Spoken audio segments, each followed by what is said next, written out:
নমস্কার। আজকে occupation charge নিয়ে ডিসকাস করব। অকুপেশন চার্জ যখন প্রথম চালু হয়, সুপ্রিম কোর্ট আত্মারামের কেসে প্রথম অকুপেশন চার্জের কথা বলে।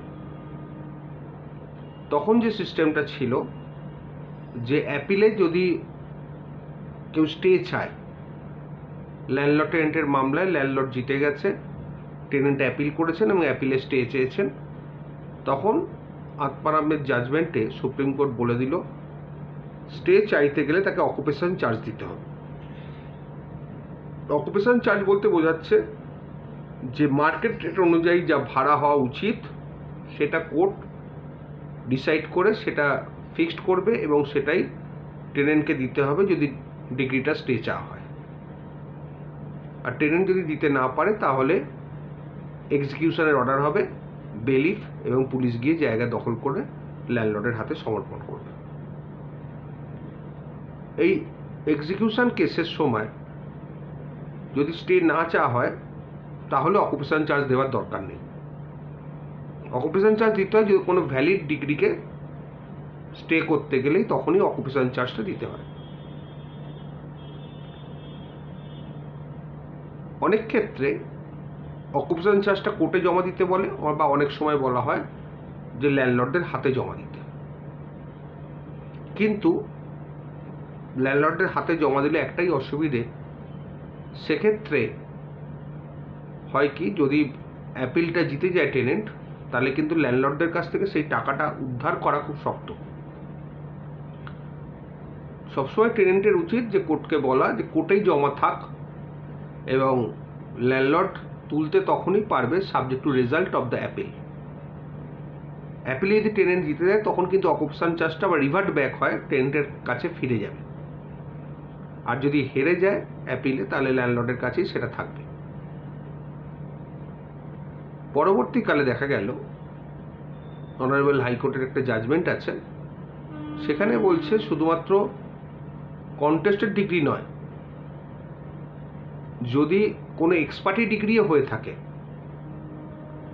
সেই এক্সপার্টি ডিগ্রিটাও যদি অর্ডিনারি রুল 13 করা হয়, setting aside the ex parte degree, সেক্ষেত্রেও ডিগ্রিটাকে স্টে করতে গেলে মিসকেসের মতো যদি স্টে করতে হয় তাহলেও অকুপেশন চার্জ দিতে হবে।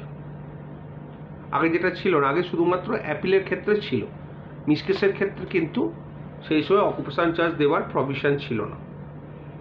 হাইকোর্টের জাজমেন্টের পরে মিসকেসের বেলাতেও সেই অকুপেশন চার্জের কনসেপ্টটা চলে এসছে। ব্ল্যাঙ্কেট স্টে অর্ডার দেওয়া যাবে না, এই হচ্ছে প্রিন্সিপাল।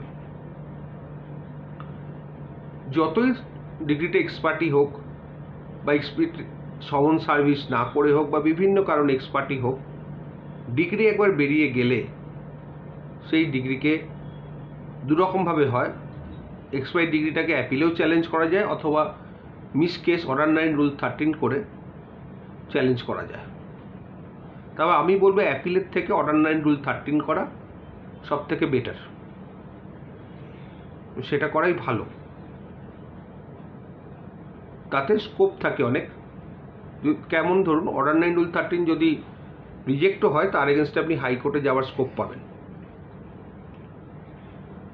তেমনিভাবে অর্ডিনারি রুল 13-এও আপনাকে ডিগ্রিটা স্টে চাইতে হবে, না হলে যদি এক্সিকিউটিং কোর্ট এক্সিকিউশন করে দেয়, একবার দখল হয়ে গেলে তখন আপনাকে আবার রেস্টোরেশন অফ পজিশন মামলা করতে হবে, সেটা আলাদা misc case, section 144 civil procedure code. সুতরাং সব থেকে ভালো হয় অর্ডিনারি রুল 13 করে মিসকেস করা, এবং যদি ল্যান্ডলর্ড এক্সিকিউশন কেস করে থাকে, যদি পুলিশের বেলিফের অর্ডার হয়, তারপরে স্টে অ্যাপ্লিকেশন করে দেওয়া। এবার এই অকুপেশন চার্জটা চালু হবে কবে থেকে? From the date of degree. যবে থেকে ডিগ্রির ডেট তবে থেকে অকুপেশন চার্জটা চালু হবে।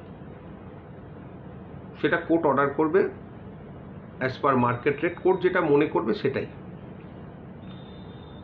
এখানে ভাড়ার সঙ্গে কোনো সম্পর্ক নেই। কেউ 200 টাকা ভাড়া দিলেও তার অকুপেশন চার্জ হয়তো 5,000 টাকা, 10,000 টাকা, 25,000 টাকাও হতে পারে। এটা সম্পূর্ণ কোর্টের ডিসক্রিপশনের উপর নির্ভর করে। সুতরাং কখনো এটা গুলিয়ে ফেলবেন না যে রেন্টের সঙ্গে অকুপেশন চার্জ এক, সেটা হয় না। এইটা গেল আফটার ডিগ্রি অকুপেশন চার্জ। কিছু কিছু জাজমেন্ট আছে যখন বলছে যে পেন্ডেন্সি অফ দ্য স্যুট, সেখানেও অকুপেশন চার্জ চাওয়া যায়, তবে সেটা খুব রেয়ার অকেশনে। সেটা প্রেমিসিস টেনেন্সি অ্যাক্টের মামলায় হবে না, সেটা লিভেল লাইসেন্সির মামলায় উচ্ছেদের বা লেসিকে উচ্ছেদের মামলায় হতে পারে। সাধারণত লিভেল লাইসেন্সের ক্ষেত্রে occupation charge, interim occupation charge একটা টার্ম আছে, সেটা হয়। তো অনেক জাজমেন্ট বলছে করা যাবে না, অনেক জাজমেন্ট বলছে করা যাবে। তবে ইন্টারিম অকুপেশন চার্জের ক্ষেত্রে সাধারণত যদি কোনো রেন্ট থাকে সেটাকে ইউনিট ধরে অকুপেশন চার্জ হিসেবে ধরা হয় সাধারণত, যেহেতু কোনো রকম টাকা কোর্টে জমা পড়ছে না বা ল্যান্ডলর্ডের ফেভারে জমা পড়ছে না। কিন্তু ইন্টারিম অকুপেশন চার্জ যেটা, সেটা কিন্তু রেন্টের কাছাকাছিই হয়, খুব একটা বেশি হয় না, কারণ মামলায় কে জিতবে না জিতবে তার উপর নির্ভর করছে অনেক কিছুই, মামলার মেরিটের উপর। অকুপেশন চার্জ যদি কেউ ক্লেম করেন ল্যান্ডলর্ডরা, আমার মনে হয় আফটার ডিগ্রি করাই ভালো, তাতে তার সুবিধে হবে। আর যদি মামলা অনেকদিন ধরে চলে, সেক্ষেত্রে আপনারা আর্টিকেল 227 করে অনারেবল হাইকোর্টের কাছে বলতে পারেন যে মামলাটা তাড়াতাড়ি নিষ্পত্তি করার জন্যে, তাতে আপনাদেরই লাভ হবে। আজকে এই পর্যন্ত, ভালো থাকবেন।